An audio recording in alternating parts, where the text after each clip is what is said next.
Good morning. There it is. Good morning. Welcome to the Nicholls Athletics Hall of Fame induction ceremonies here for the class of 2023. Always a very, very special day.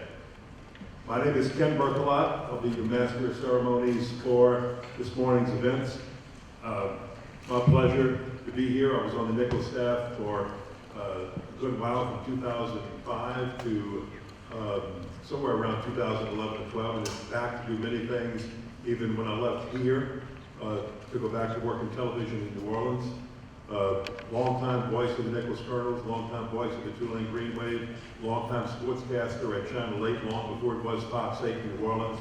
So it's my pleasure to be here with you all today. Nicholls is very near and dear to my heart for the things that happen here. My wife is a Homer girl.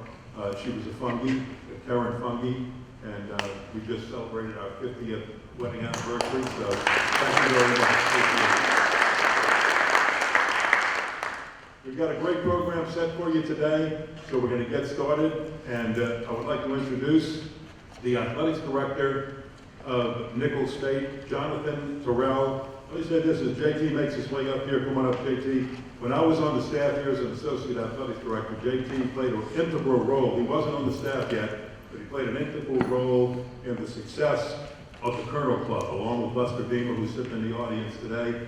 And without those two and the few other people on that Colonel Club staff who were leaders and just absolutely fantastic gentlemen, I don't think we would have had the growth back then that led up to everything that has happened and the success that's going on with Jonathan, with JT, as we like to call him, JT as the athletics director, and Dr. Jay Clune as president today. So I thank them for the work ahead of time before they even come up and get started. Jonathan Terrell, JT.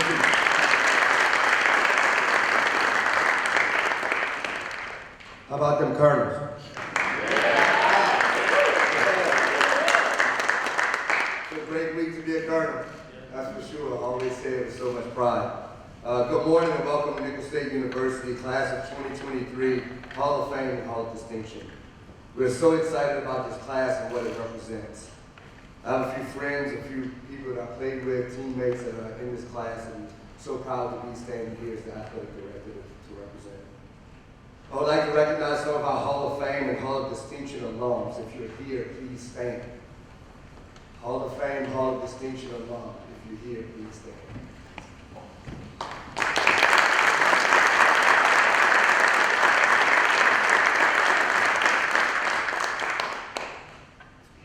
So I would like to also recognize our Hall of Fame and Hall of Distinction committee. It consists of myself and some others. If you're here, please stand.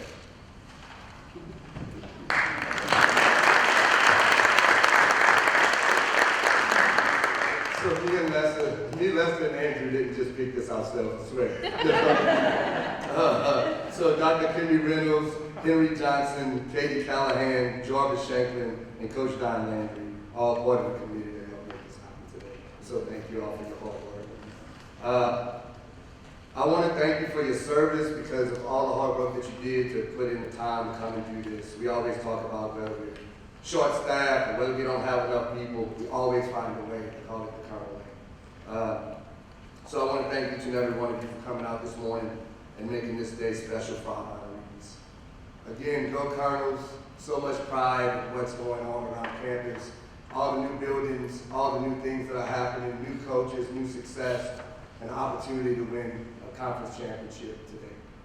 So I would like to now introduce to you someone who understands the impact of athletics on campus and it being the front porch of our university, our very own sixth president and our leader, Dr. Jay Clune.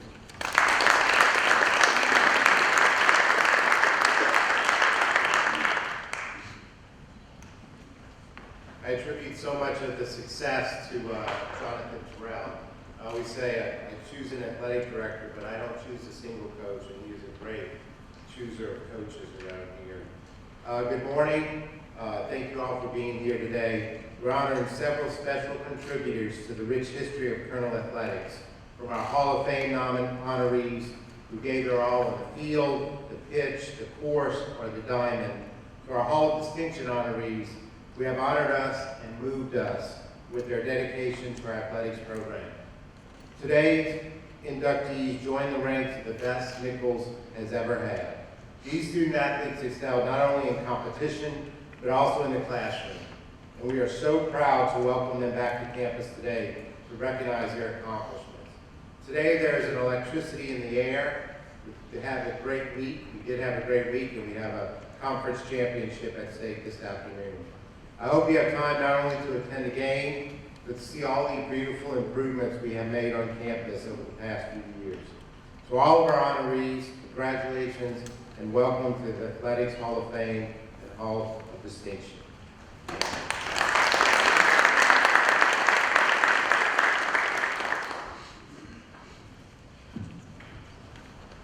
Thank you very much, Dr. Clune. When they named Dr. Clune president of Nicholls, I was very, very excited because he was a Houma guy, and I know what it meant to this community and this region to have a local person leading this university, and I think it has meant so much when he showed up. So, Dr. Clune, Dr. Jake Clune, another round of applause. Thank you very much for your leadership. And by the way, since today is Veterans Day, also gives us the opportunity to say if we have any veterans or anybody who's got a veteran in their family who served and, or who made the ultimate sacrifice from your family, would you please stand and be recognized because we appreciate your service so very much.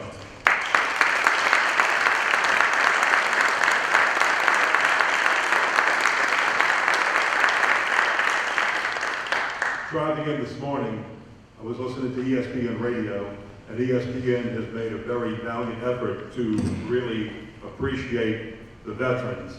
And one athlete who called in the show said, I'd like to thank the veterans today, those who have given their service in the past or those who are serving us now, because while you're out protecting our country, you're allowing us to do the things we want to do as athletes, to play the games, or just to go to work every day and enjoy the freedom, and I thought that meant an awful lot. So veterans, thank you for your service, and thank you for being here today. It means an awful lot. By the way, when JT asked some of our past people to stand, a couple of people I recognized over there, but I wasn't sure if I remembered their names, and Alex Parra and Matt Shelton, former athletes in the Hall of Fame, thank you very much.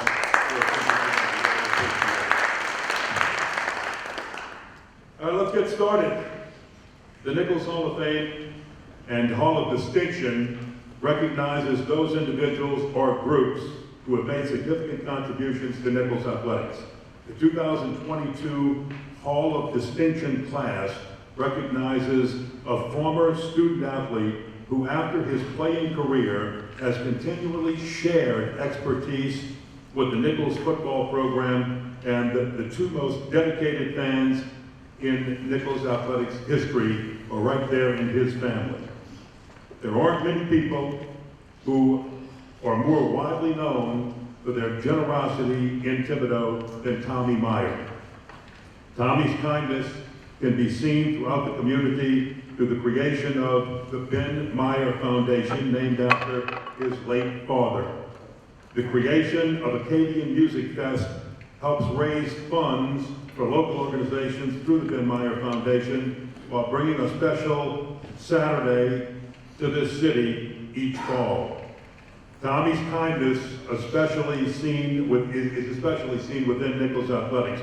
You can literally see it as turf renovations to both Didier Field and Guidry Stadium, and those two things were not possible without Tommy Meyer. The turf at Didier Field is named the Ben Meyer Diamond after his brother, and you can see those projects and the generosity that Tommy has put into this program, and it has also benefited countless student athletes in many areas, especially student athletes, health and wellness, and that all goes on behind the scenes. Those are the things you don't see. Tommy is the proud parent of Jack and Anna, and the owner of the Meyer Financial Group within the Ameriprise Financial Services. Meyer Financial Group proudly hires Nicholls graduates, with 6 alumni currently working in their office. We know we can always count on Tommy and his fiancée, Elise, to support Nicholls wherever we look. And I know many, many years ago, when I was at Nicholls, I approached Tommy and asked him to get involved, and he told me, look, if I'm going to do this, I'm going to do it full throttle. I'm going to do it with all my heart and all my soul. That's exactly what Tommy Meyer has done since 2005. Ladies and gentlemen, would you please welcome Tommy Meyer, all of the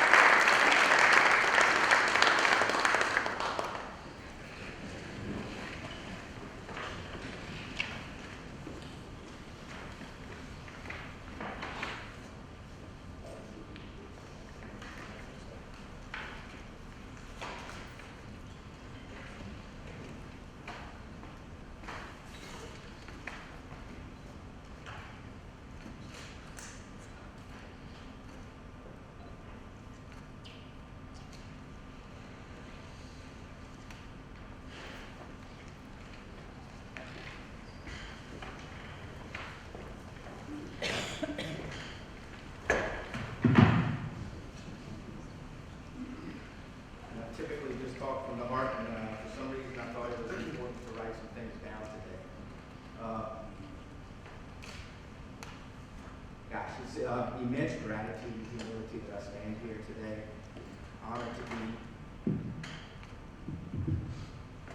Honored to be inducted into the Hall of Distinction. Nicholls has made me a part of that family for over 15 years, and I do remember the first day that Mr. Ken Berthelot walked into my office, and I am appreciative of that every single day.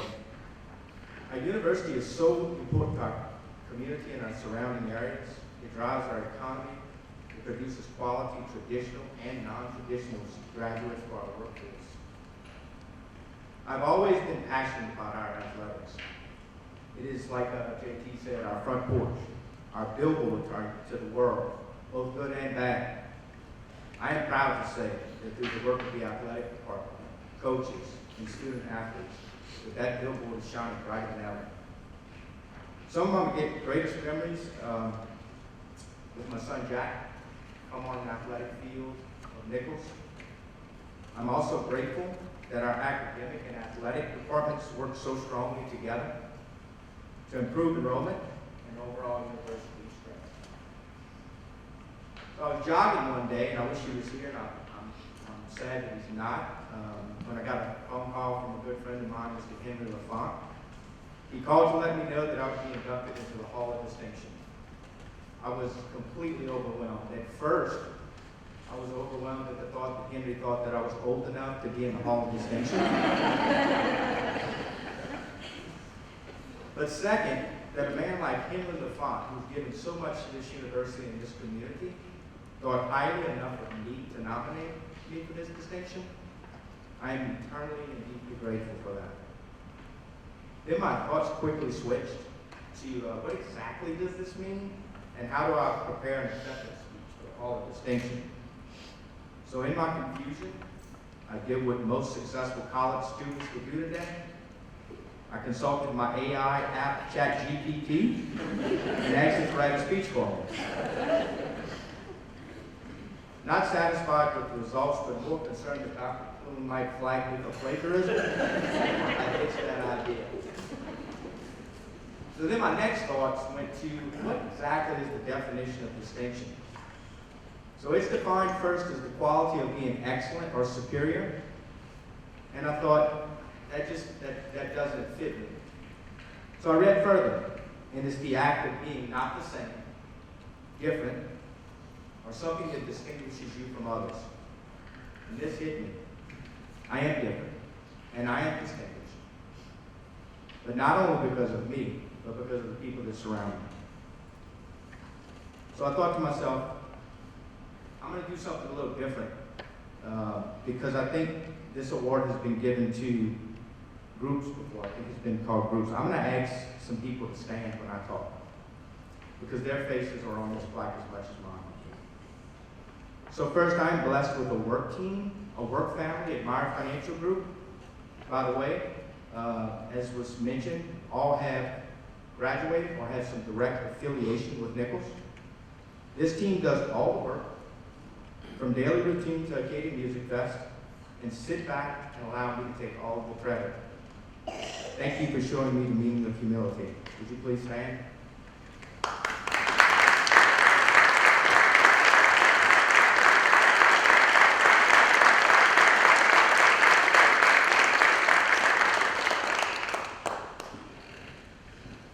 I was raised by parents who through their actions taught me to never feel sorry for myself. We lost my brother 22 years ago then. He was actually a student athlete at Nicholls at the time, as a taekwondo competitor. Yet if you ask my mom today, she'd still tell you how blessed she is. They showed me how to face adversity at first, trusting that God always has a plan, and it's always better than mine. Mom, would you please stand up?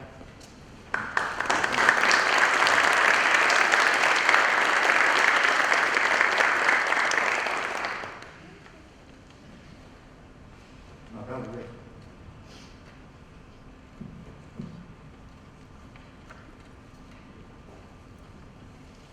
Ricky taught me how to be selfless on the day that I was born, because I was born on his birthday. So he's had to share that with me from day one. And it's got fun. But more importantly, when I was too busy, when my pop was sick playing golf, Ricky was there. Ricky, thank you for teaching me how to be selfless.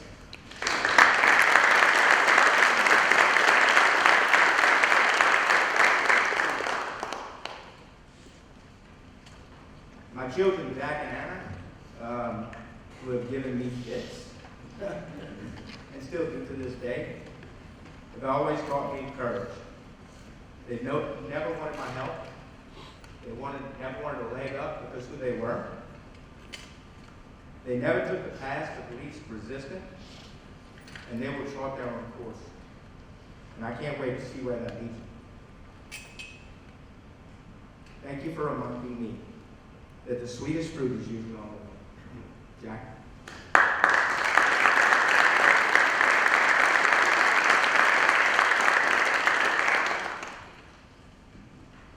And last but not least, and the one who probably puts up with the brunt of me, and if asked by everybody else with coach, she's crazy to get involved, my fiance Elise.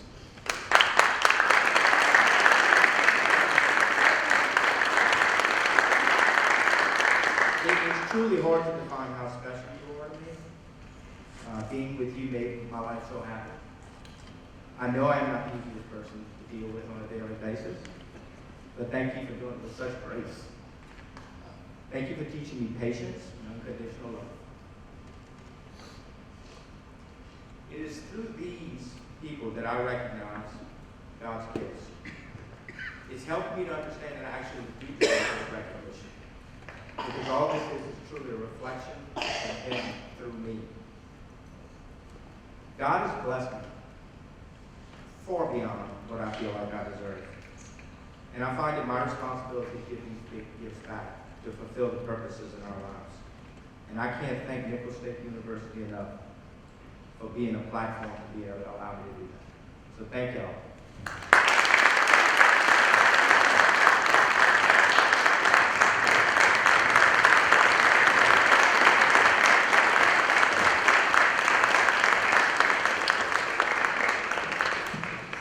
Thank you very much, Tommy. And thank you for getting involved with Nicholls 18 years ago when I sat in Tommy's office and he was just starting with Ameriprise. And then they had some Ameriprise offices that were really big and really strong and really powerful. And I asked him the question, can you get there on your own?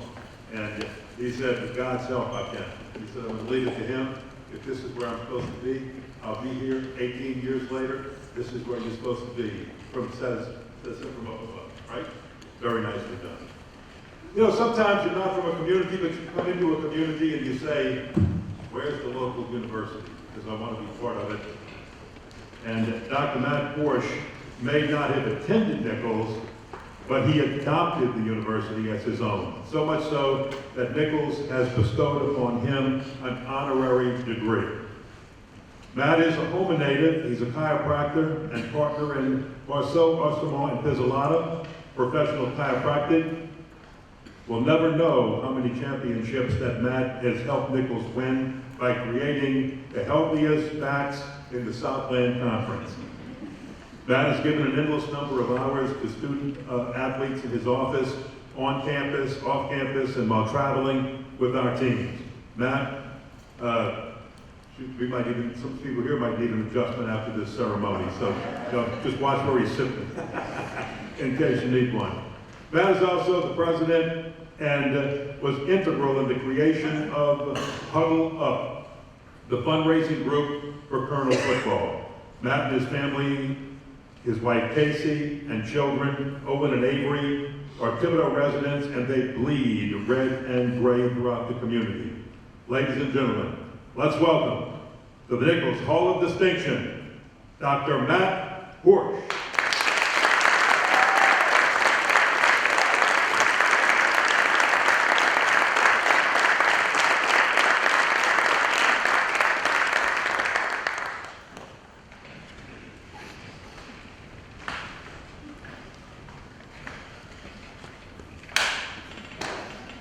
By the way, Dr. Horsch wanted to make sure that JT and Dr. Klum stayed in shape, so that's why they've got to keep coming up and taking pictures. He wanted them to do the stairs.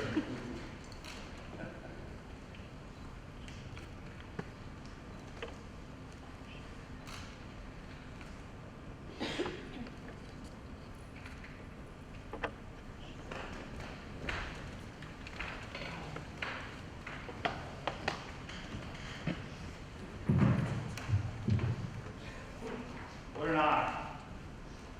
Before I get started, I do want to tell a story about Tommy. This is the story of 10, maybe 15 years ago. I didn't know who Tommy was at the time. I don't think he knew who I was at the time. And I was at a smoothie shop. Tommy was standing right in front of me in the smoothie shop. And he's talking to the guy behind the counter about Saints football. I think it was Saints football. The guy behind the counter is saying, man, I never had the opportunity to go to a game. I would love to go to a game. And Tommy ordered a smoothie and went on. I'll order my smoothie now. Tommy comes back in 2 minutes with tickets for the guy behind the counter. He's giving when nobody else was looking. He didn't know me. He didn't know anybody else in there. He's giving when nobody else is looking. So you ask what the definition of distinction is? That's it right there.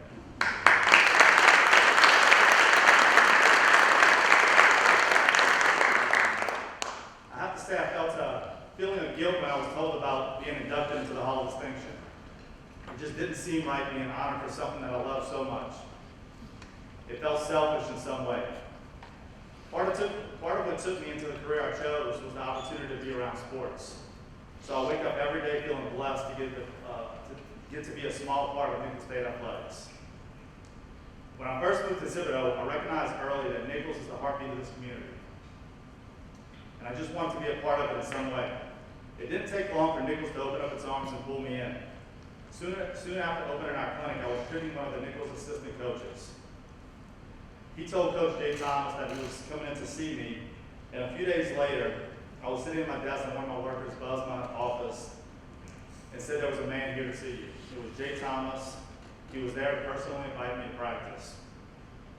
So of course I went. I was excited like a little kid.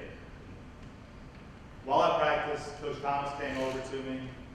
He thanked me for being there, and he invited me to Brett Morrow's house. I just moved to, I did not know who Brett Morrow was at the time. He was another Nicholls great. So of course I went. And I don't think I got home till 3 a.m. that morning. And that was my introduction to Nicholls athletics, and I haven't really turned back since. One of the guys that inspires me is a motivational speaker named Andy Johnson. One of the things he talks about is when you're going through life, it's easy if it's bigger than you. Meaning if you can honor the people that make you who you are in your successes and feel a sense of guilt for letting those people down in your failures, then it's easy to do the right thing. So right now I'm going to honor a few people. It always starts with family for me. My parents, Michelle and David, always made it easy on me. And I don't mean financially or doing things for me, even though I was always provided for and literally they would do anything for me. They made it easy on me by leading me with their example. They simply do the right thing every single day, period, no exceptions. Life is just a little easier when you have parents that can give you that gift. My sister Renee has always been my protector and biggest cheerleader. My brother David is a perfect combination of tough love and best friend. To have one loving and supportive family is something to be thankful for, but I was somehow blessed with two. My in-laws have treated me like their own since day one. My sister-in-law Kara has literally always called me brother and never brother-in-law. I couldn't ask for a better mother-in-law who would go to the moon and back for me. My father-in-law, Dr. Glenn, has been my professional mentor and has always been the best at privately pushing me and publicly celebrating me. And my wife and kids. I don't think Casey knew that Nicholls had a football team before I became involved. And now I really don't think there's a bigger Nicholls fan. If you don't believe me, just go sit by a game. Just sit by her at a game and you'll find out quickly. When I'm passionate about something, she never hesitates to dive in with me. When you have someone to go through life with that's always willing to go all in with you, it sure makes things easy and fun. My son Owen and daughter Avery push me more than anyone. They don't know 100%, only 110% on everything. Grades, sports, but most importantly, just being good people. They repeatedly tackle adversity head on and come through stronger every time. With them giving their all every day, how do I not do the same? With a family like that, it's definitely bigger than me, and today I honor them. The family just isn't blood. I'm part of a group of guys that I like to call family. We loosely call this group the running group. I say loosely because there may be a good bit of walking these days as we get older. This group consists of Coach Tim Rebo, Jonathan Terrell, Coach Mike Silva, Coach Ray Blades, Greg Rodwell, and Ben Marlborough. We meet every day at 5:45, run, have coffee, and go on our days. So every morning I get to wake up and start my day spending time with two college head coaches, a college athletic director, my old high school coach, a Nicholls baseball great, and one of my lifelong best friends. I've always been aware how important it is to surround yourself with great people, but not sure how I got so lucky to be part of this group with so many. But I'll say this, if you don't have thick skin, you better stay away from groups like this. You act a certain way, in this group, you're getting told about yourself quickly. You miss a couple mornings, they'll rip you apart. You don't show up at 5:46, 1 minute late is definitely unacceptable.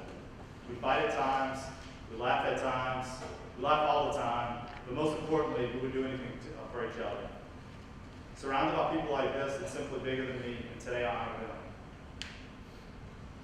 The last group of people I'd like to honor is the main reason I will be around Nicholls Athletics as long as they will have me, the athletes.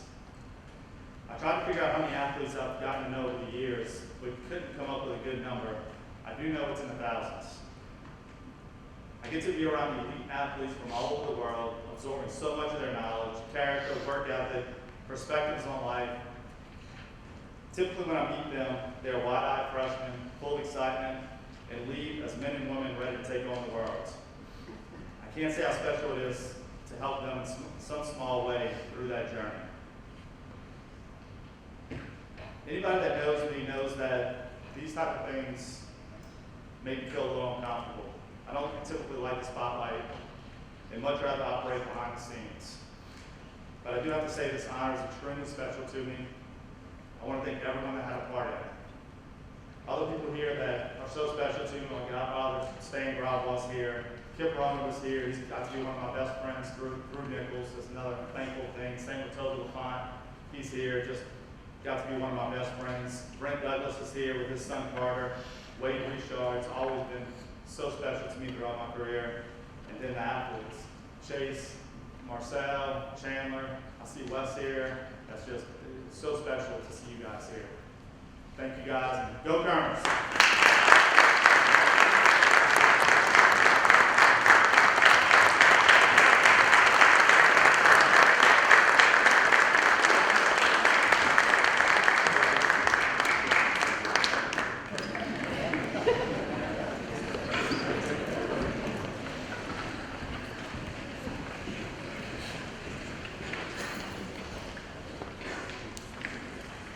Thank you very much, Matt.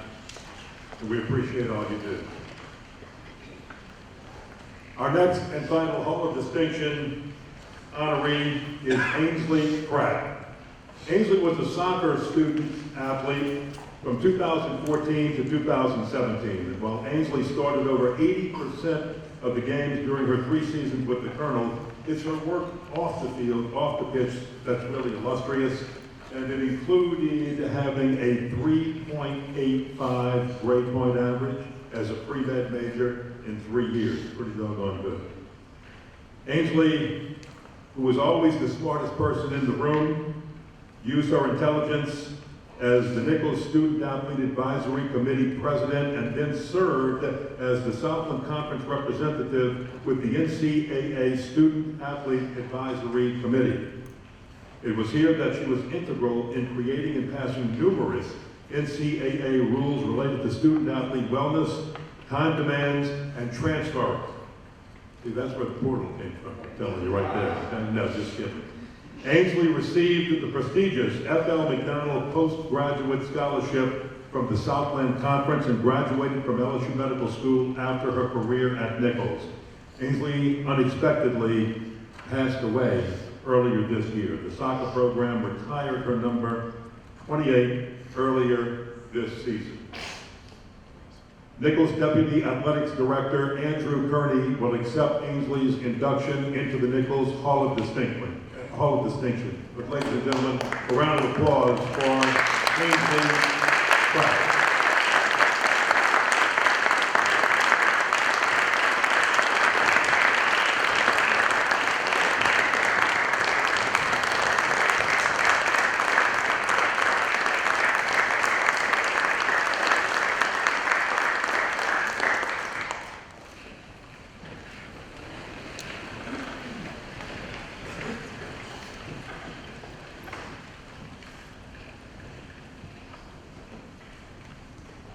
Told myself I was going to do all right today.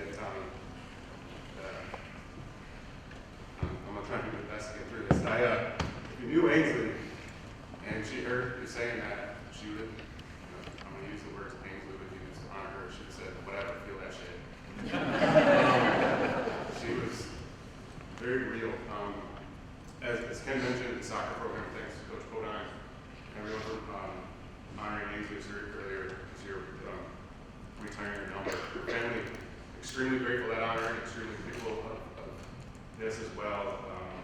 Ainsley's from Jacksonville, but her family's all over the country. It's kind of a lot in a short period of time for them to get here. So I had the honor of working with Ainsley as the Student Athlete Advisory Committee President for the you don't know SAC for short.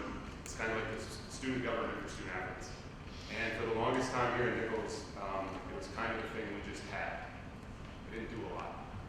And if you knew Ainsley, depending on who you'd ask, one person would call her stubborn and hard to work with, and the next person would call her the most persistent person you've ever met.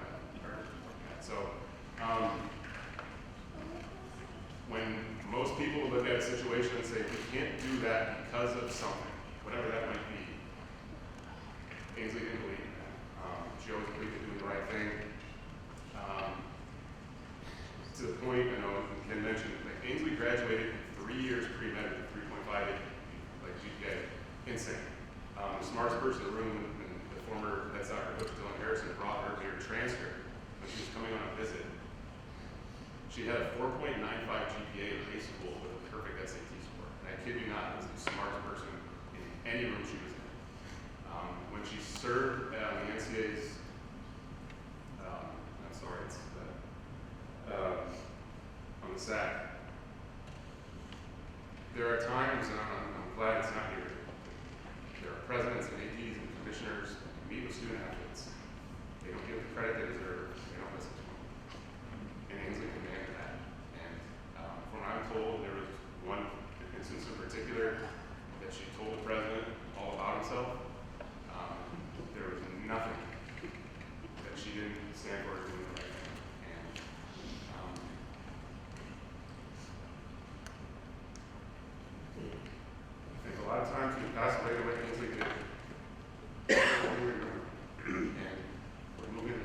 down the stigma of mental health, giving people the things they deserve.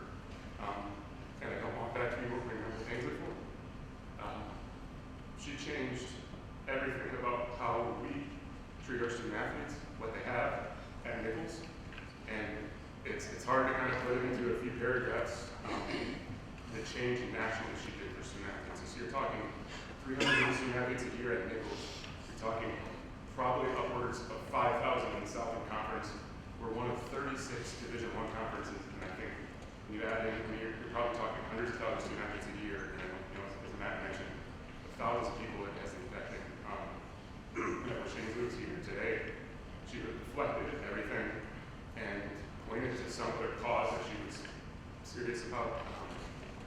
It wasn't lucky to have me as part of the family, and I wish she was here. I'm glad I got to know her. Thank you.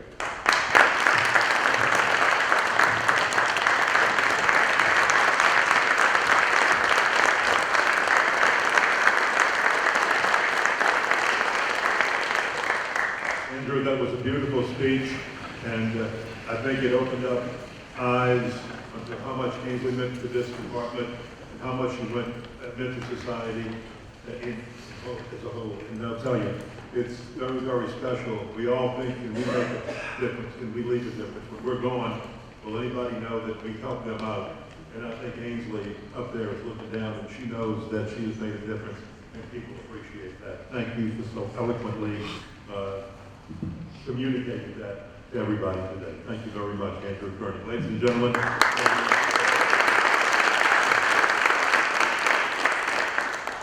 All right, it's time for the Hall of Fame. Hall of Famers. The Nicholls Athletics Hall of Fame honors former student athletes, coaches, and staff members who have left a notable and significant mark on the university. While athletics isn't the most important thing that Nicholls does, it is often the most visible. That is true at any university. Tonight, 6 inductees left the campus community with an unmistakable sense of superiority and scenes of superiority by their actions on the field or court. Nicholls is proud to call you a colonel and excited that we can recognize you today as one of the best. Our first honoree is Albert Badosa Soler, who came to Nicholls from Girona, Spain, and was a member of the golf team from 2014 to 2018. Albert steadily improved over his first 2 seasons as a colonel before just blowing up in his junior campaign. It was during that year, 2017, that Albert became the only Nicholls golfer to win the Southland Conference Individual Championship in a thrilling 6-hole playoff. That year, he was named first team All-Southland and second team All-Louisiana before finishing his season playing in the NCAA Championships in Baton Rouge. In his senior season, Albert was once again named All-Southland honoree. After graduating from Nicholls with a degree in finance, Albert returned home to Spain. Unfortunately, Albert was not able to travel from Spain for today's ceremony or to travel sometimes with everything going on in the world today. But Nicholls head golf coach James Schilling will accept Albert's induction into the Nicholls Hall of Fame. Ladies and gentlemen, a round of applause, please, for Albert Badosa Soler, accepting head golf coach James Schilling.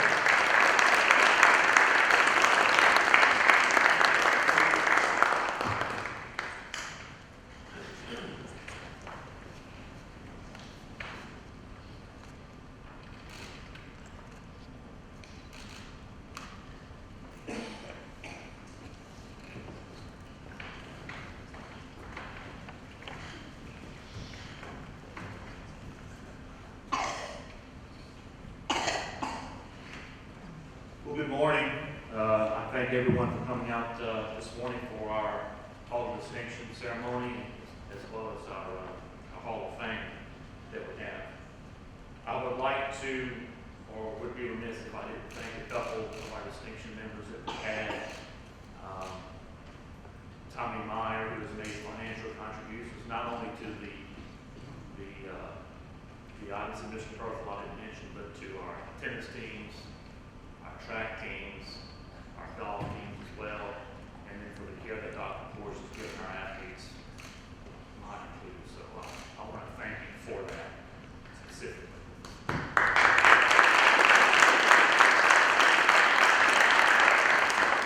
Those of you that know me know that I do like the microphone and to have a captive audience. I do want to state this before we get into some of Albert's story and his accomplishments here at Nicholls. Dr. Clune is the fourth president that we've had here at Nicholls, and I cannot tell you, in tough times, he continues to support us, continues to support all sports, especially our Olympic sports, which I can tell you when budgets are tight, times are tough, leaders lead, and Dr. Clune, I can't thank you enough for that, sir.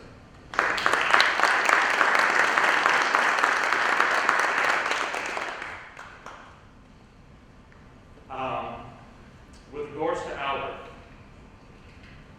what a journey he led coming from Spain to here at Nicholls.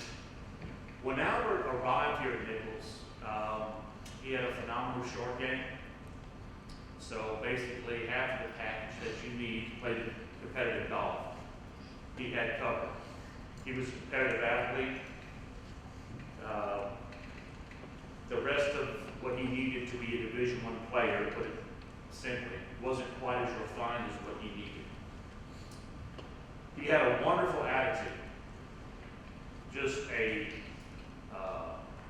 light bulb that you just couldn't turn off. He was excited to be here, as everyone is whenever they come to Nicholls and they're 18, and you see our facilities and what we have presently. As we all know, those can have ebbs and flows whenever you're on a team based upon your playing time. And one of the things that Albert realized quite quickly was that when you play at the Division I level, you really can't out-talent anyone. You can to a certain extent, but they're a lot of good players. Just because it isn't LSU or the University of Texas, it doesn't mean that we don't have phenomenal athletes here on campus, as was witnessed the past two games that we had with men's and women's basketball. If you play Division I, you can play. One of the things that Albert went through, and it eventually reached a point with he and I where he was frustrated about his lack of playing time. And for those of you that don't know, golf is a bit different. We may have 10 players on the team, but only 5 or so will travel each event. So you have basically competitions to determine who is going to travel and who doesn't. He was frustrated with how he wasn't playing and making comments about all sorts of things. It really didn't matter. A lot of what we all do whenever you're 18 or so, the maturity process that we all go through. The first thing that I mentioned to Albert whenever we finally had a meeting, I can remember it like it was yesterday, right on Bowie Road at the golf complex that we have today. He mentioned to me that he didn't feel that he felt that he could do or add more goodwill to the team or help the team if he was in the starting lineup and playing consistently. And I stated to him, I said, the first thing that you have to do is get your academics in order. Because you're doing a halfway job on that, and then what that's showing me is it's leading into your golf. He had a few remarks regarding that, which I can't mention today. What I learned from that moment, and I'll get to this and I'll call it the moment for Albert, was he was really swimming. He was basically treading water, not knowing which way his life was going to go at that point. Would he make it on my team now? Absolutely. But I told him, I said, Albert, it's not your job to sit back and make comments about who plays, who doesn't, what the person does when they're on the road, or what you think that you can do better. And I said, it's equally not your job to get angry at me or other people that are in your spot when they're traveling. It's your job to get up every day and go to class.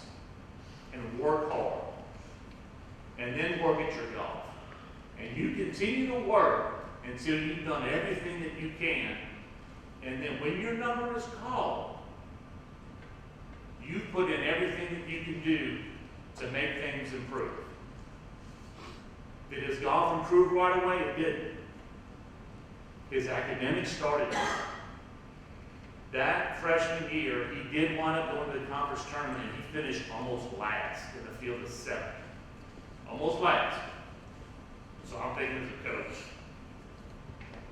how's this going to go? Is it going to continue to, is it going to be argumentative? Is it going to be combative? Or is it going to work?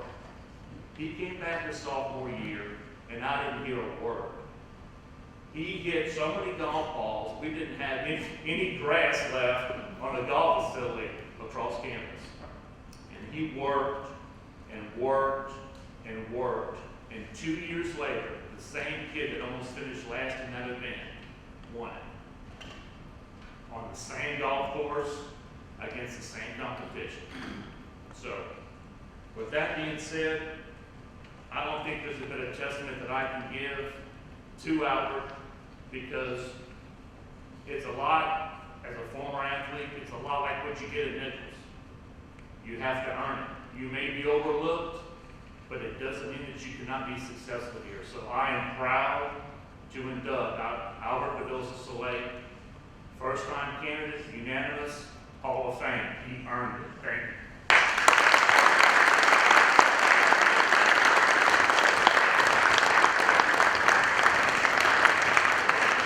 Thank you very much, James Shelley.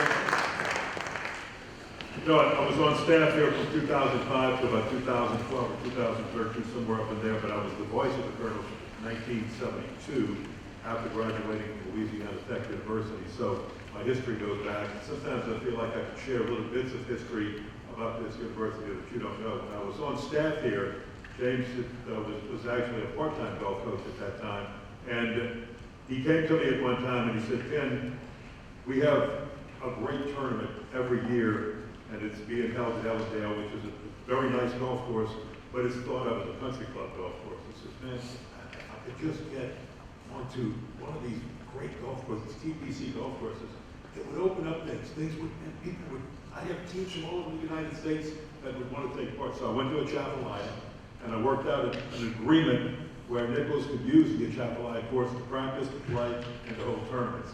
And I remember James telling me, if I'm wrong on this, James, correct me, that the very first tournament he held, he came back and said, "Man, we just put the invites out. I've got LSU, I've got Oklahoma, I've got all of these what we call now Power 5 conference teams that want to come down here to the Nicholls Invitational, or whatever the official name was back then, and it just took off from there." So James, congratulations on what you've done. You can see what an athlete, even one who fails at first, with the right coaching, it's practice, but it's practice with the right coaching, because practice makes permanent.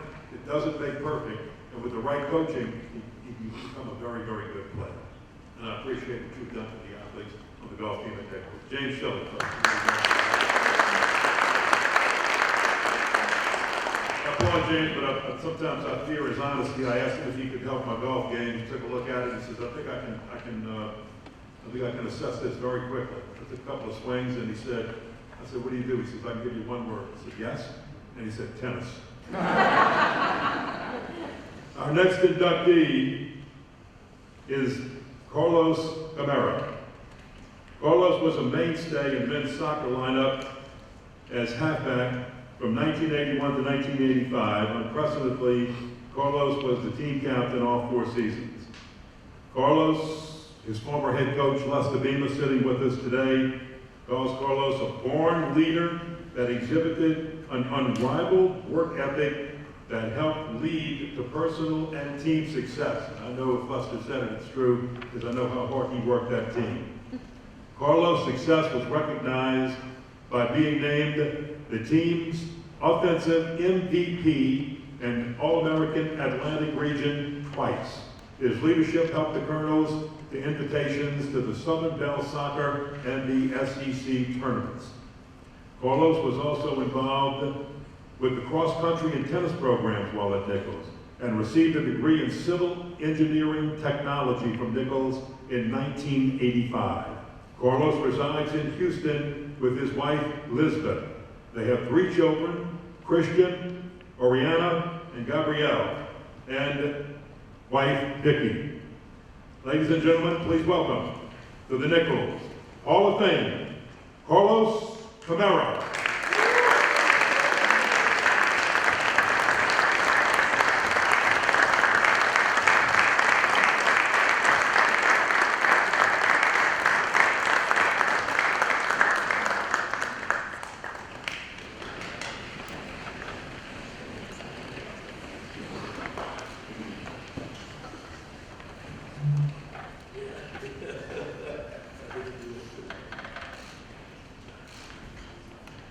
I see Lester Beamer beaming with pride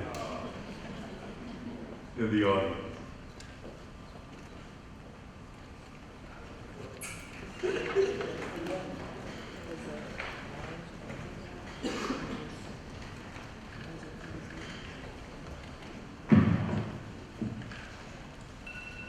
Wow, what an honor. Trying to go through this, I got many stories that a lot of people think. Of course, thank God giving me the chance to be here today and go through this, his plan, which is perfect plan. We all going through life, up and down, and I really appreciate God giving me this opportunity.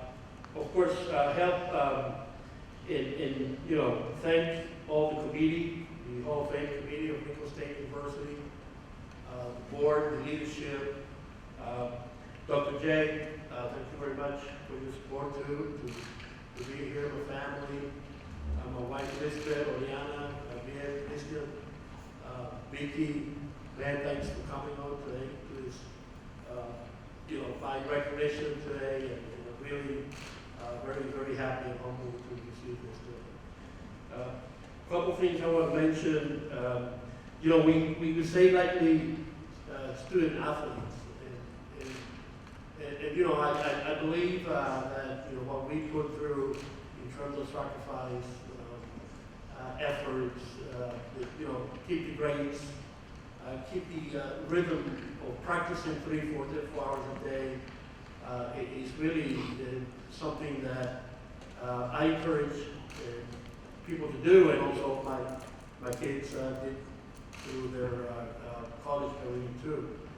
I think that combination between sports and academics is very important, and it gives very good results. I want to thank Coach Beamer, of course, Lester. What a journey. You keep telling me that I saved you, and I say, you saved me, because one of the things, a quick story here, in my sophomore year, the economics back in Venezuela were really bad, and the dollar hit a value that was very hard for my parents to pay my tuition. And I went to Coach, and I said, well, Coach, guess what? I'm going through this spring semester, but I don't have any money to come back to school in the fall. My dad said, look, it's too expensive now. I was paying out-of-state fee, internationals. We have a kind of double the tuition costs. And I can remember Coach's words that time. He said, look, give me 2 weeks. But you don't go anywhere. Just stay here in 2 weeks, and I'll see what I can do. So of course we, trying to go through the spring semester, trying to plan out for the summer. Coach comes back, in, I think 2 or 3 days. He said, "Look, I got money for your books." I said, "That's good, but that's not the main thing, right? Give me another week." So he came back the other week and said, "Look, Carlos, don't worry about it. We got it." He got me a scholarship, and I was able to finish my junior and senior year thanks to Coach Bill.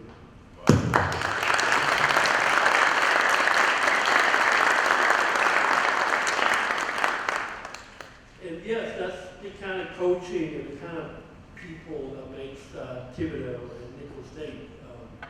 Last night we were driving back from dinner, and one of my sons said, "Dad, why Thibodeau? I can't even spell it. Well, and you know, you kind of think back and say, well, and I told him, look, listen a little bit to my speech tomorrow, and maybe I can answer that. And it was all about people, about chemistry, about, you know, the first time I stepped into the admissions office, and the people just, it was just chemistry, what I call that chemistry, that people that, you know, there's something magic here that made me make that decision. And I'll give you a quick example. You know, back in Venezuela, we did pick our classes. In high school, you know, we had a program, and that program was fixed. You take this, and that. Here, it's a little different. You pick up your AP classes, your physics 1, you know, you get around your schedule. Over there, no, we didn't do that. So when I come here in the fall, 1981, I think, and I see people scrambling, that do the schedule, and you take this class and that class, and I'm like, okay, whatever. So I get my form, I see English 101. So check, I gotta take it English. So I go through it, show up the first day of class, my teacher shows up, my name is, I think she was Landry, I can't remember her name, but very nice lady. She comes in, it's about 45 people in the class, and she hands out a blank paper, a pencil, and she said, well, guys, what you're going to do today is just write about the best day of your life. Just write through in that blank paper the best day of your life. I'm thinking, wow. Well, yeah, I remember my dad, you know, he passed away 24 years ago, but he took me to a FIFA World Cup game in Germany, while in Germany. So we did see Germany play England in Hamburg in 1974 FIFA World Cup. That experience to me was awesome. So I start writing my paper, I get carried away, 2 pages, I'm amazing myself. Everybody turned it in, I turned it in. So that day, again, it was like, you know, details of what happened, the singing, the rhythm, the people, you know, that passion about the game, it was huge. So 2 days later, teacher shows up, she started handing out the paper. And I see everybody getting their paper, and I don't get mine. So I'm like a little worried, right? And everybody, and then at the end she says, is a Carlos camera here in the class? I said, yeah, right here. Can you stay after the class and talk to me? I said, oh my God. This is not good.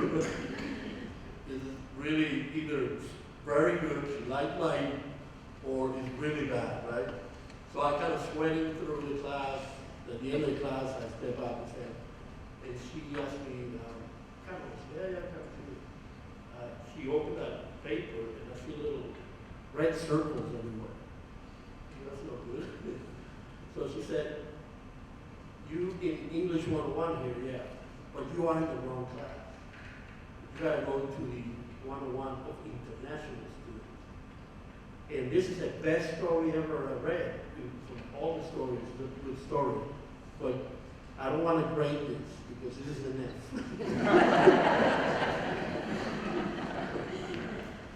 She became my mentor, English mentor, through the whole freshman year.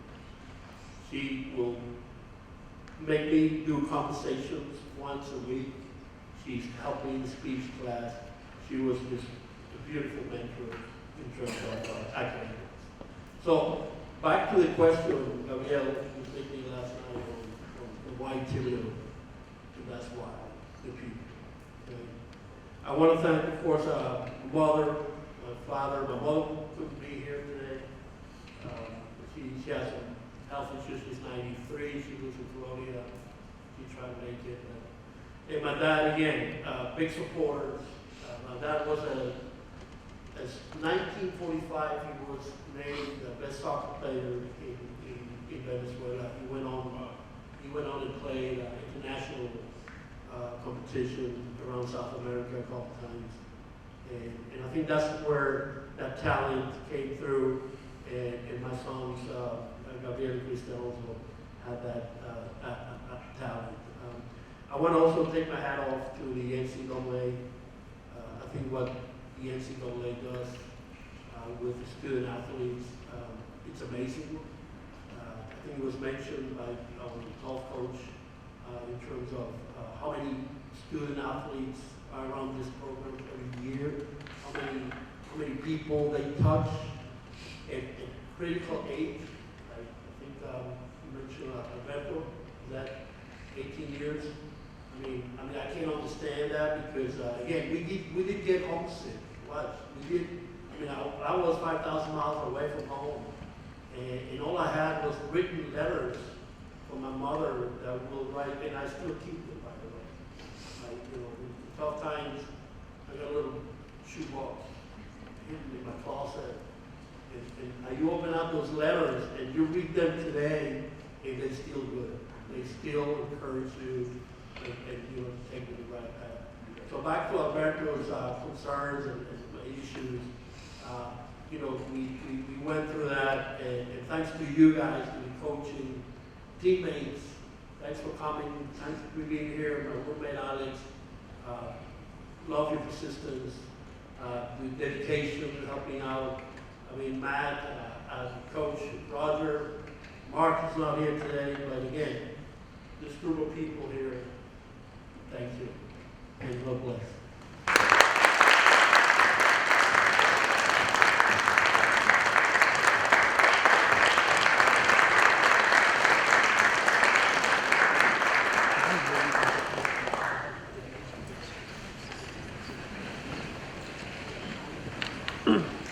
Carlos Camara.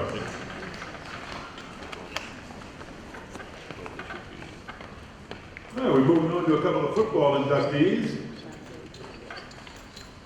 Brian DeSales helped the Colonels football team win the field advantage battle in 1993 and 1994 as the team's punter. Brian's first season as a Colonel was more than notable as he was named All-Louisiana. In his senior campaign, Brian was one of the best punters in the country. Not just the state, the country. In 1994, Brian was named AP All-American second team, Sports Network All-American third team, and was first team All-Southland by averaging the second best punting average in the nation, not the conference, in the nation. That season alone, Brian had 10 punts of over 50 yards. For his career, Brian left Nicholls as the school and Southland Conference record holder with a career punting average of 42.07 yards. That's NFL averages, folks. Brian is currently working in commercial insurance sales and lives in White Castle with his wife Audra and their kids Bailey and Allie. Ladies and gentlemen, would you help us welcome to the Colonel Hall of Fame class of 2023, Brian DeSales.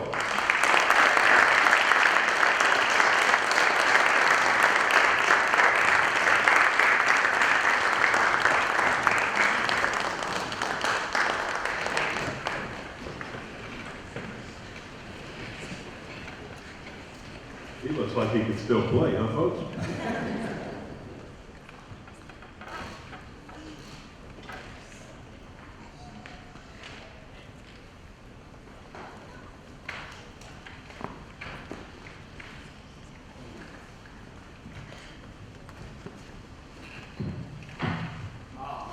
Great honor. I appreciate it. Nicholls State and JT, thank you, JT.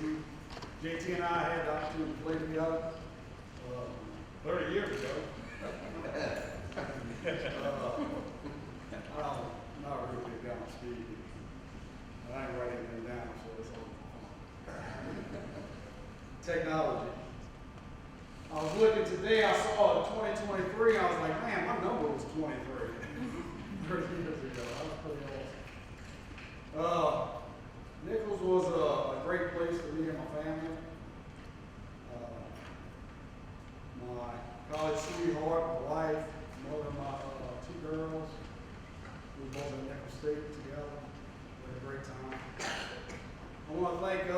past coaches, all the guys I had the opportunity to play with.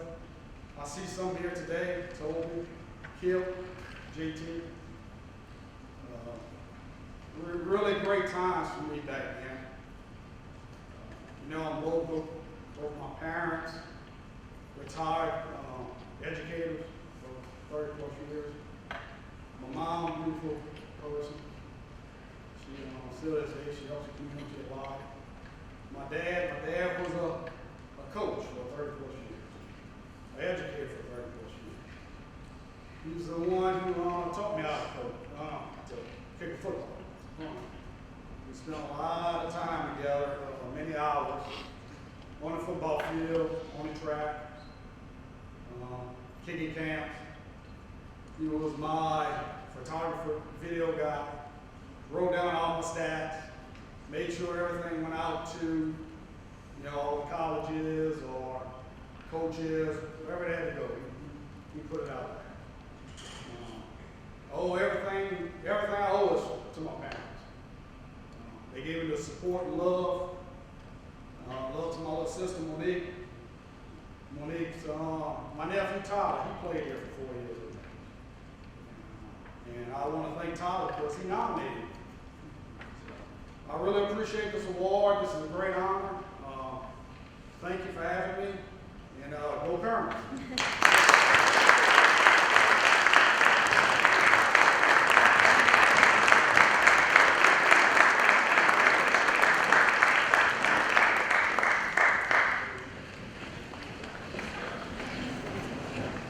One thing, when you've got a guy that's been around as long as me, and there's no truth to the rumor that I broadcast the opening of the Red Sea. So forget that, okay? But sometimes I can share with you just one or two little tidbits of Colonel history.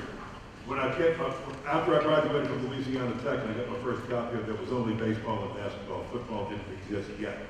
And there was a classmate that I had at Holy Cross, New Orleans, and he always wanted to make the football team. He and I both got cut a number of times there. And he finished his high school career at Francis T. Nicholls High School in New Orleans. He went to Louisiana Tech. That was the Terry Bradshaw years. He had a lot of NFL people. He tried to make that team. He got cut from that team also. So he thought he was done with football. And he found out from a good friend of his who was here at Nicholls, a guy named Bobby Eshelman from Metairie, that they were starting a club football program. And Peter Picopo, he says, Steve, we got everything but leadership. Now, Peter Picopo had the kind of energy you need to start a program. I'll give you a picture that you can kind of picture what he would look like and how he would act. You ever saw the old Roadrunner cartoons? He is Yosemite Sam without the hat. And he was that type of guy. So he came down here and they went to see the president, and they were kind of scared. They were really nervous. And they said, look, we want to start a club football program. We'll pay for everything ourselves. But we've got to have a club football program. We've got to start football at Nicholls. And the president could see that they were really nervous about it. And he says, well, I'll tell you what. He says, you're going to have to go through the athletics director. Now, the athletics director was the head baseball coach, Ray Didier. And he was a tough, rough old guy, but he'd been around baseball. The Didier family did for many, many years. And I got to tell you, they understood the management side of it, they understood the coaching side of it, and he understood as athletics director that Nicholls needed a program. So the president called him while they were on their way to see him, and he said, look, you got two guys coming to see you, they're scared to death. We really need what they're talking about, but just have a little fun with them in the meantime. So they went in there, Didier gave him a hard time. Peter Picopo told me later, he said, let me just say this, when we walked out of that office, he had agreed to do it, but we had to go change our pants, okay? Because it was that type of scare with the athletics director and the president. So the end result was they started a club football program, drove everywhere around the country in automobiles, played home games at Thibodeau High. This was in 69, 70, and 71, and in 72, Nicholls started football with Gary Kinchin as the first football coach. They grew into the program we have today. So I didn't know if you were familiar with the roots of how that got started, but it started with two guys named Bobby Eshelman and Peter Picopo and a handful of guys that said, we'll play club football. They're both still living in Metairie. They had hoped to come with me today. They couldn't make it, but they promised me they would be here next year. They are in with that group in the Hall of Fame already. So that's pretty doggone good. But I hope you enjoyed that little bit of history about Nicholls football and Nicholls athletics. You see, Dr. Flynn, you would have never done that to them. You're just so nice. I think that was Dr. Pelche back then. I'm not sure who was the president. Galliano. He just had a little fun with him on that. So Pretty good stuff. All right, our next inductee is Murphy Edwards. And if you ask anybody, they'll tell you Murphy Edwards was the strongest colonel they ever met. It was this strength that helped Murphy terrorize opponents as a force on the defense and special teams for Colonel football. Murphy's Colonel career spanned from 1995 to 1998 and can often be remembered by all the kicks he blocked. In 1996, he blocked an extra point to send the game against Texas State into overtime, which Nicholls won in the 5th overtime. In his senior season, Murphy blocked a staggering 6 kicks while being named the team's defensive MVP, first team All-Southland, and first team All-Louisiana. Over his career, Murphy was twice named All-Southland and All-Louisiana, while never leaving any doubt who the strongest Colonel football player was. Murphy resides in Lake Charles with his wife Tricia, and they have 3 children, Trevante, Christian, and Justice. Ladies and gentlemen, let's welcome to the Nicholls Colonels Athletics Hall of Fame class of 2023, Murphy.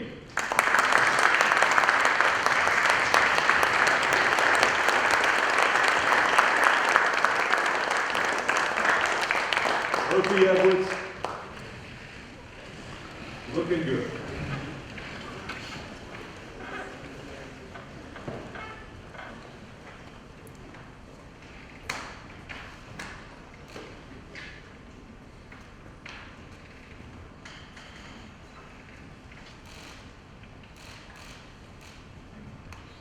It was guys like Murphy that set a standard long ago.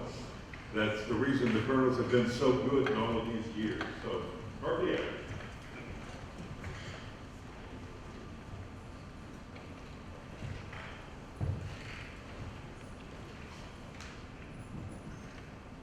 Good morning. First of all, I want to thank the Most High for allowing me to be here. First of all, I want to thank the Most High for allowing me to be here. It's been a rough 2023 for me. About a year ago, I got injured at work, which required me to have surgery on my neck. And I was thinking, I can get through this, I don't need surgery. The doctor informed me, if I ever fall, I would end up being paralyzed. We had surgery. A few weeks later, I had complications with my surgery. My wife found me unresponsive on the floor of the bathroom. I ended up being rushed to the hospital, and this is in April. And waking up in the ICU a day later, confused, not knowing what's going on. Come to find out, my glucose levels raised to 1,500, and my pancreas and my kidney stopped working.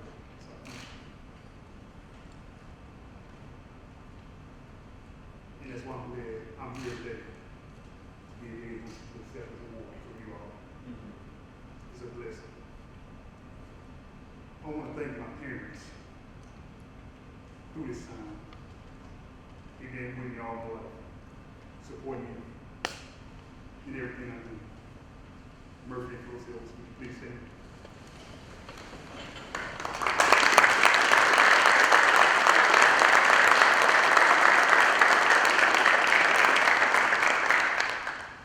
Some people say you look younger than me.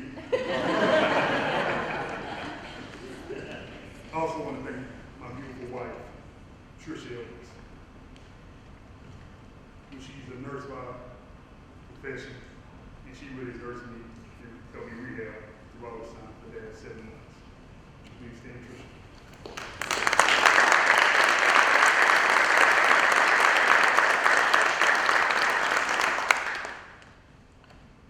Also want to thank my children, Trey, Chris, and Justice. Justice didn't make it today, but Trey and Chris ended up making it. And they always supported me and always heard stories about me. Didn't believe me, really. A little bit, but not. It's way too late. Please stand, Christian.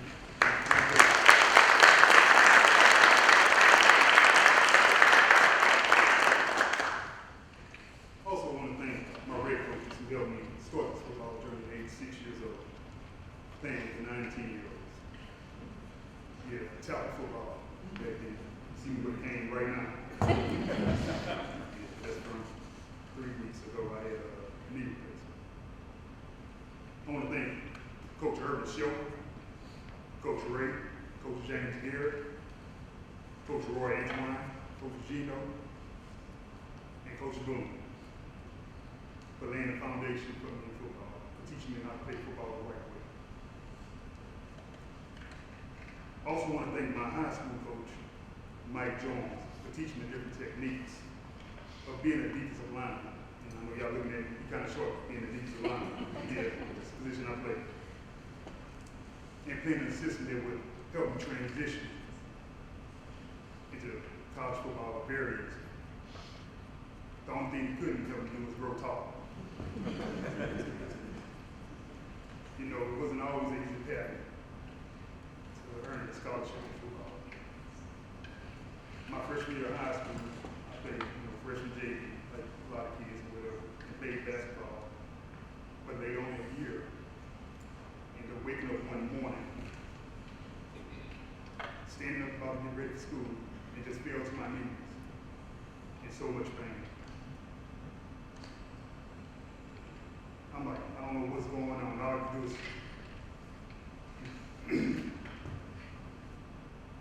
cry for my mom. Now around that time, I was like 185 pounds. It's not real yet. But when I tell you that woman picked me up,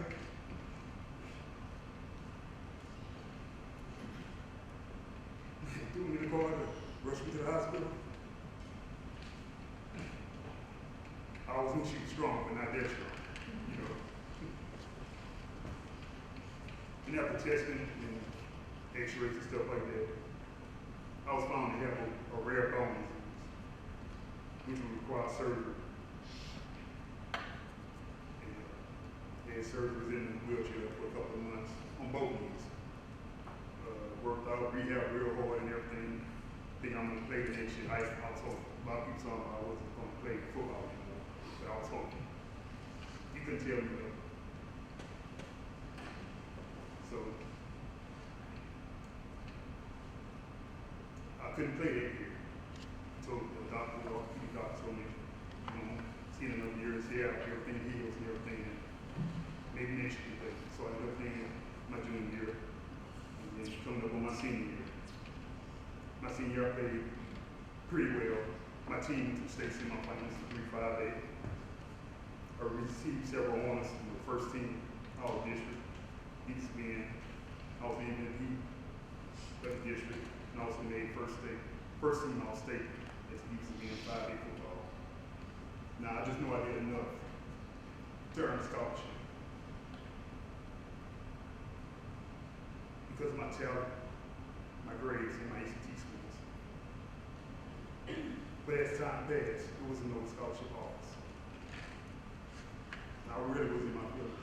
Like, I live in Lake Charles, I'm from Lake Charles, so y'all know Nicholls, which I can't stand.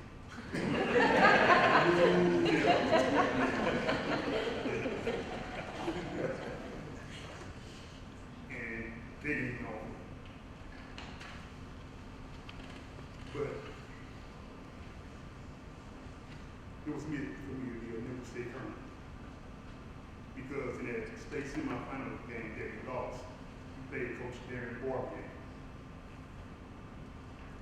from Hornville. And after he won the state championship that year, he ended up coming to Nicholls State as a head coach. So there was a blessing in disguise. And I was offered a scholarship from him. So I want to thank Coach Darren Barbier and the Nicholls State Athletic Department for taking a chance on the undersized defensive lineman like myself. Later on that spring, I came to Nicholls to watch a spring football game. Now, as I watched these grown men play, was like, wow, everybody bigger than me, you know. I'm talking about skill position, JT. You know, Adam Deal was a 6'3", and he was a kicker. So I'm looking at myself, how I'm going to compete with these guys. So after the game, I talked to a former high school teammate who was here, Eric Crawford, and talked to Coach Barbier for a few minutes about what they offer in Nicholls and what they see me as and everything else. But then I was introduced to a coach that helped change and shape my life as a football player. And as a young man in college, Coach Manny Nicholls. JT, you remember Coach Manny? Firecracker. Yeah. I remember he told me and my dad that he was going to take care of me while I was away from home. And he had some, and you know, I'll be all conference by my senior year. And in my mind, I said, I'm going to be all conference way before that. Not being cocky, yeah. I was there way back then. Me and him had some of the same characteristics as football player. He was an undersized big lineman when he played at Tennessee Tech. But he had that fire inside that made him play like he's 7 feet tall. And I saw that when he taught us in the film room and he coached us on the field. He wasn't able to make it today. I talked to him last night. Due to illness. Again, I want to thank Coach Manny for staying true to his word to me and my parents for taking care of me while I was here. Now, I made it to Fall County in '95 in real good shape. I think better than most, and that separated me from other players. And correct me if I'm wrong, JT, there was 3 days out that year. Now, I don't know if anybody know about football. I was used to 2 days. I don't know how we did 3 days in football, but we done. We did. It was something else. I'm not gonna say it's paid off, but it was something else. And I remember trying to keep up with the starting defensive lineman, Derek Luke, for conditioning. Now, you know Derek Luke, full energy. He had a motor. He was held in high regard because of it. And this when I found out how competitive football was on the physical level and a psychological level. I remember him telling me that I was never going to be on the field as long as he was here. Right? And at first I was like, man, this dude not lying, because he never gets tired. So I might have to take a seat back. The other part of me was like, all my life I came through things on the right side. And it was motivation for me. Fast forward to the first game of the season, I think it's Hofstra, when we played in New York. Don't know nothing about riding in the airplane. I was nervous. Looking at the paperwork just falling everywhere. I guess I couldn't keep still. First time on the plane. And I remember playing special teams all game and didn't play defense until the 4th quarter. Just in a few minutes, I made several tackles, and a lot of them were for losses. And a few days later, after reviewing the film, and Coach Manny stopped and started reminding the plays that I made over and over, showing everybody. And he said, Murph, that's something that can't be taught, and you're going to be a hell of a player. And then he said something that lit up my eyes. He said, if my freshmen are playing better than my seniors, I will play them. I began to grin, wisely, and said to myself, oh, it's on now. And later that year, we started spending time every other series as a freshman. I did well at the team with quarterback sets as a freshman and quarterback hers. But as a team, we did bad.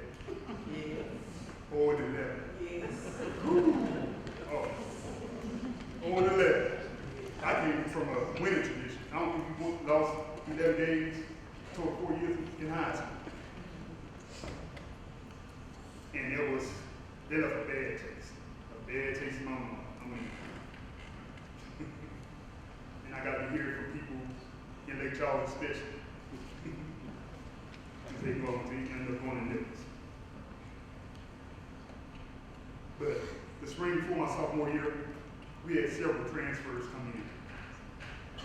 And there's one guy in particular named John Emery from University of Tennessee. He was an older guy, very optimistic, and very vocal. You know John Emery. Yes, he was that kind of player.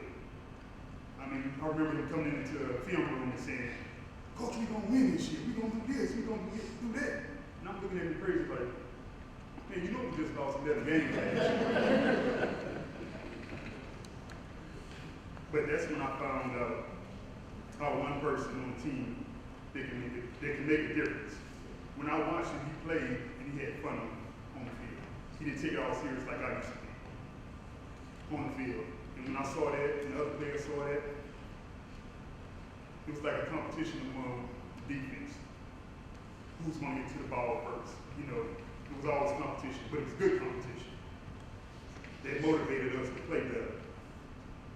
He talked many times how we could affect the game in different ways. And he also told me how good a player I was. About, you know, all the digital talents I had at Deeps of Me. He was like, "Man, you had like a linebacker year at Deeps of Me." Now that year, in 1996, he was #1 in defenses in the conference. We made it to the playoffs, and for the first time in 10 years. And even our 4 starting defensive line, including myself, made honors that year. It was all conference, all Louisiana, all over.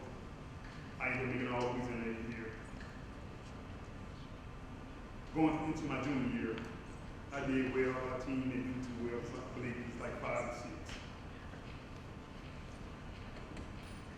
But something happened that year, it's like a light turned on about me playing. That I felt that no one could block me. You know, some people call it arrogance, some people just call it swag now. But I earned it because they started double teaming a small one, undersized defensive line. And they said I wasn't big enough to play college football.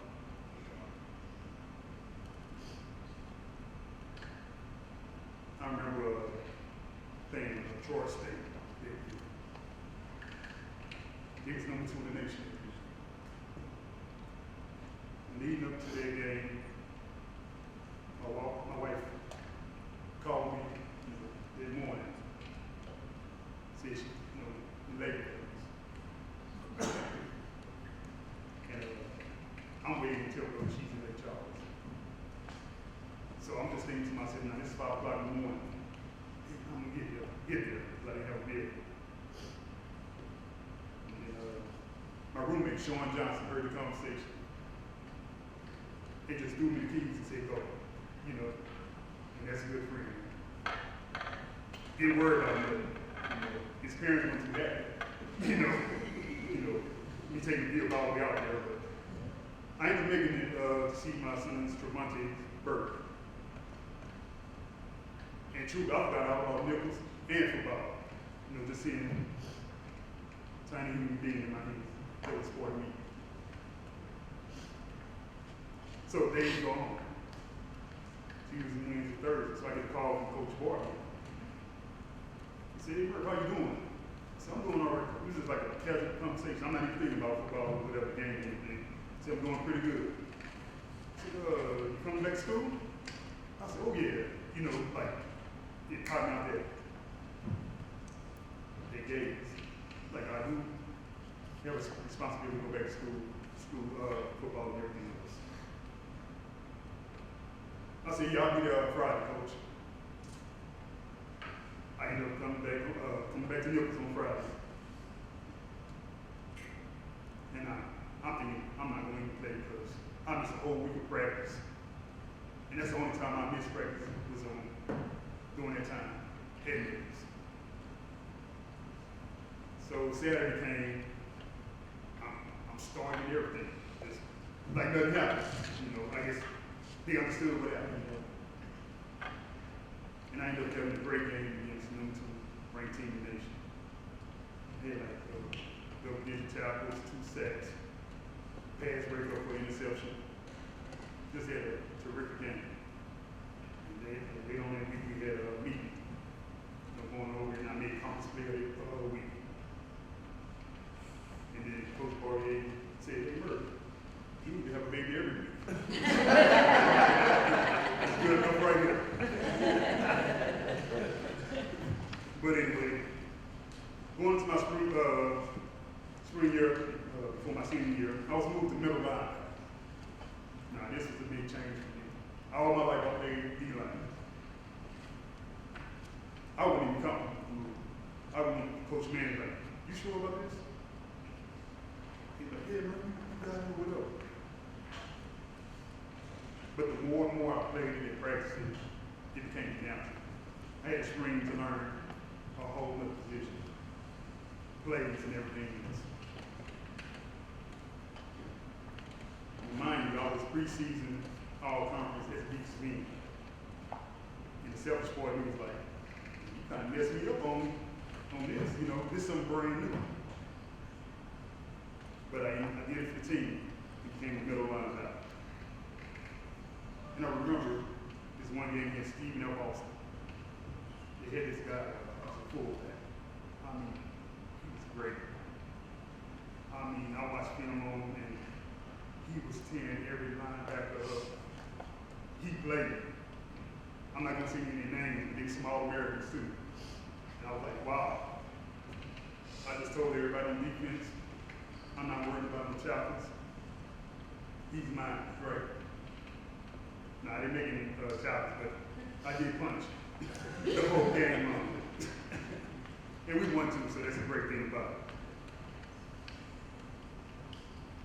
But I ended up having a good season. That team and the chaplains, sacks, and the nation in block kicks that year. I tied the nation in block kicks that year in NCAA. I ended up making first team all conference in all Louisiana at a new position. I enjoyed my time at Nicholls a lot. And I want to recognize a few players that helped me along the way. Let's see, JT, old teammate. You sound like an old man. He was always business-like. Like when he was he was grown already. Adam Williams, John Campbell, John Emery, Robin Boyd, Greg Boast, Anthony Saul, B.J. Brown, Quincy Sorrell, Kevin Johnson,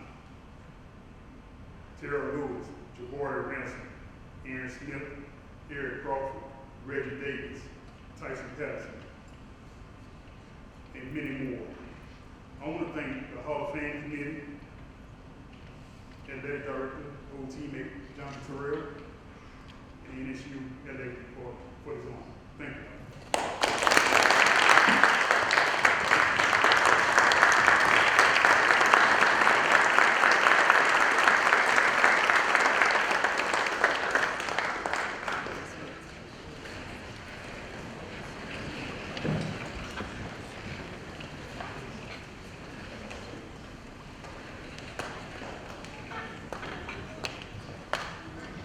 Ladies and gentlemen, Murphy Edwards. Murphy, when you were walking up here, as you leave the stage area, I got choked up when I saw you struggling to get down here because I know it wasn't easy. I know how much this meant to you, and I really got choked up on it. But I'll tell you this, folks, when he was a colonel, he was known as the strongest colonel. And I know he's still, in his heart, strong enough, and he'll overcome this. He'll overcome this, and he'll be back, and he'll be walking normally. He'll be right back to where he needs to be as soon as all of these surgeries are done. We're with you, Murph.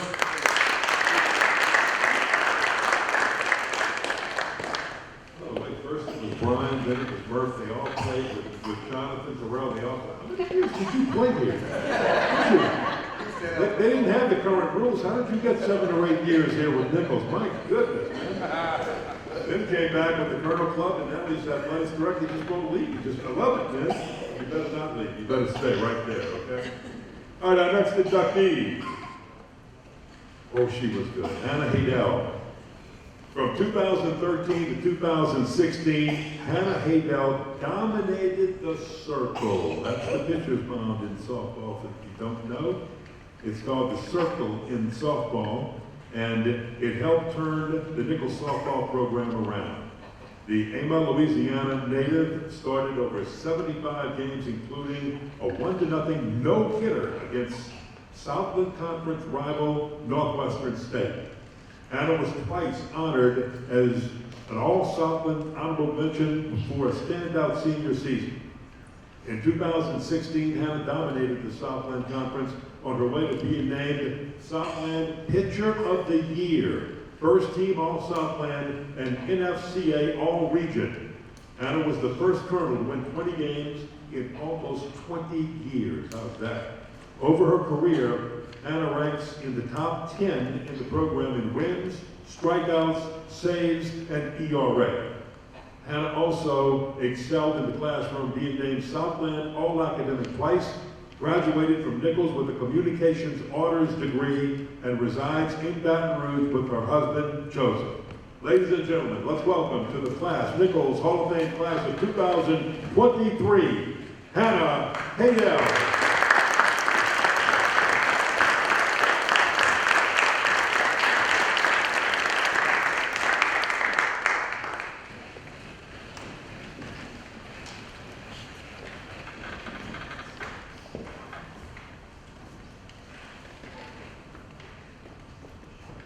If you don't think those softball pitches come in fast, stand in the batter's box and let Hannah Haydell throw a few at you. You'll make sure you have a helmet on up front.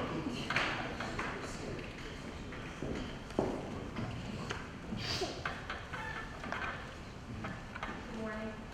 Good morning. I'm honored and extremely grateful to accept induction into the Nicholls State Athletic Hall of Fame for softball. This remarkable recognition represents the countless hours of hard work, dedication, and passion I've poured into the sport from a young age. I committed to becoming a colonel my last semester of my senior year in high school. I hadn't initially thought that Nicholls was an option for me.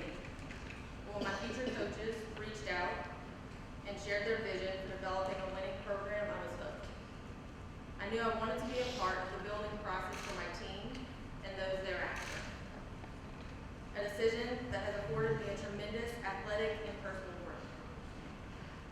As a pitcher, I embrace challenges and competition, learning the value of perseverance and teamwork. I am forever grateful for the memories and bonds formed with my amazing teammates on and off the field.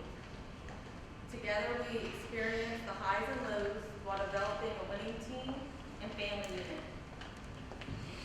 The support from my family's friends and coaches has been instrumental in my success. Today I hear quite a few people that had a lot to do with that success. My husband Joseph, that I fortunately got the opportunity for him to experience that part of my life with sports in college.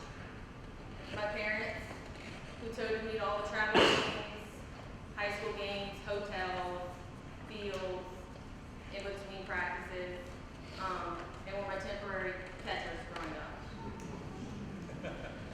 And once I hit college, my dad retired that catcher's mitt and passed it to my teammate who's also here, my catcher, Caleb Prater.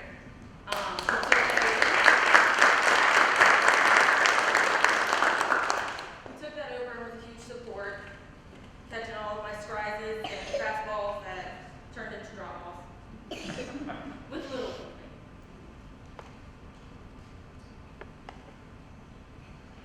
I've had so many teammates from not only my collegiate team, but my high school team, and even past travel ball teams that reached out over the past month with congratulations.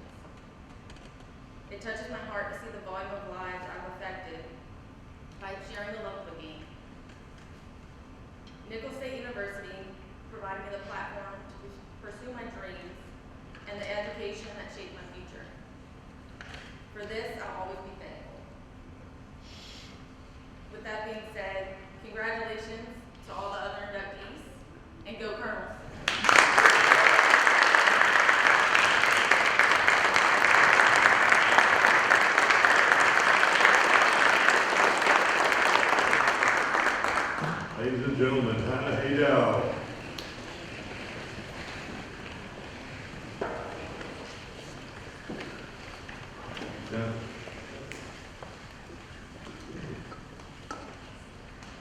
final inductee into the Nicholls State Colonels Athletics Hall of Fame class of 2023 is Jamie Lougheed Springer.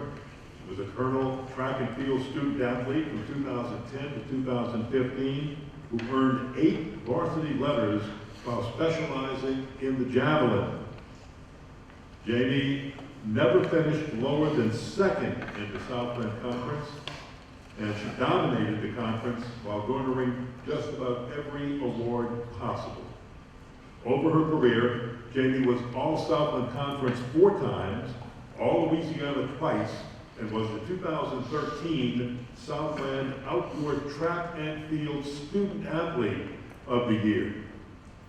Jamie also holds the Nicholls javelin record at 50.4 meters and was second in team All-American and finished 16th in the NCAA National Championships. Jamie is a native of Lloydminster, Alberta, Canada, and represented Canada numerous times. Jamie's success was not only as an athlete, but she's also a Nicholls graduate in psychology, as was twice named Southland All-Academic Team. Jamie resides in her hometown of Lloydminster with her husband, Kirk. Ladies and gentlemen, would you welcome to the Nicholls State Colonels Athletics Hall of Fame class of 2023, Jamie Lougheed Springer.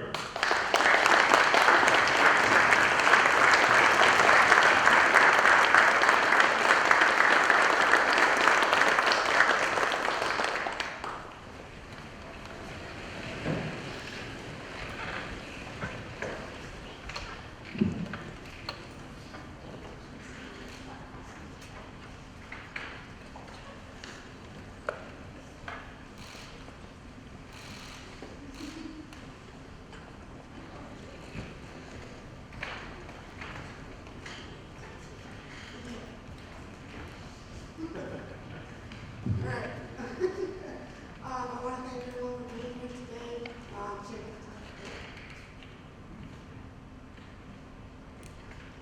Okay. I'll start that over. I want to thank everyone for being here today, taking time out of your morning. All the other inductees, the distinction in the Hall of Fame, we really appreciate your time as a colonel. I'm tech savvy, so my speech is in a loose leaf, and I'm hoping to keep it short and sweet. Yep. Without further ado, here we go. To my coaches, for my time as a colonel, Scott, Leslie, Evan, Mike, every single one of you have made a different impact on my time as a colonel, whether it was understanding patience throughout the season, being creative when it came to practice planning, or learning just how to network with other collegiate coaches.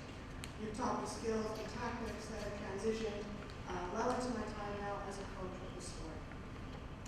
To my teammates, you survived those 200-meter repeats, those crazy pyramid ladder field of death runs, and those dreadly early morning stadiums. I wouldn't have done those workouts without you, until everybody in the Jazz Squad graduated, and then I was by myself. It wasn't that bad by myself. And then finally, as well, to the entire athletic training staff and strength conditioning staff.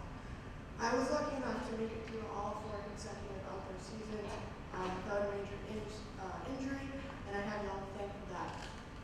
Thank you for letting me control the iPod during team lifts later in the season. And eventually falling in love with 6 a.m. lifts and power cleans.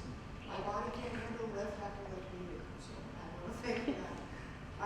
Thank you to the athletic training staff for following us to meets very early in the morning. I know those meet schedules were not suited for either of us.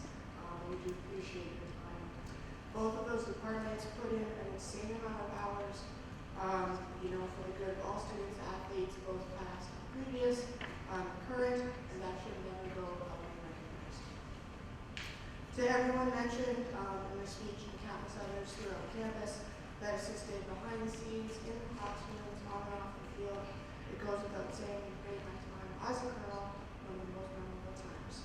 Thank you.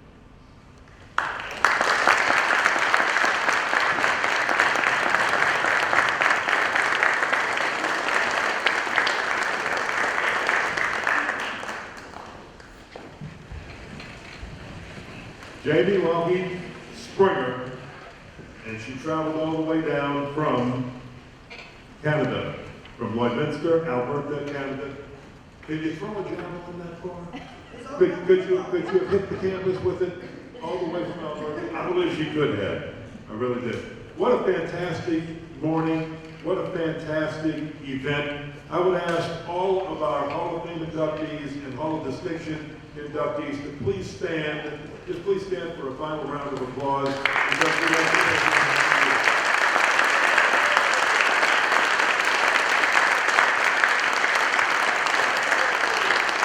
Before we close, just two quick things. One is, it's so encouraging to not only hear and see our inductees today, being inducted for what they did on the field or on the court, but also to hear their accomplishments in life, their accomplishments as students here at Nicholls. We saw some pretty good grade point averages today too. And one thing I forgot to, and I'm pretty sure this is, JT, if I'm wrong, correct me, was it the 1997 team, the team that made the best turnaround, the fastest turnaround?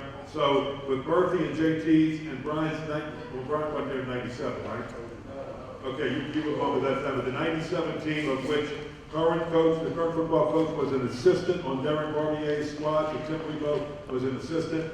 That team had the best, fastest turnaround from a winless season to a team that went 7 wins in the history of college football. And these guys, you laid the foundation, and you guys made it happen. So I think that deserves a round of applause. Well done, Morris. Anybody who's tough to do is the strongest player. You're going to come back from that. You're going to be walking. You might be hitting the tackling dummy sooner if you don't get to do it. Listen, we want to thank you very much for your attendance and appreciate it. I hope you enjoyed hearing the encouraging stories of everyone. If you are an inductee, please come up to the stage for pictures. And Dr. Matt, you've got JT and Dr. Clune in shape. I mean, they did the Stairmaster all morning. They lifted heavy weights over here with the plaques, so you got them in shape. So outside of that, thank you. Remember, everybody will be honored at the football game today. Hope you're around to see that. Appreciate it. Give them a round of applause. Thank you for coming. Pleasure to bring you back to the ceremony. All the inductees, please come up to the stage area for pictures. Bring your plaques, please.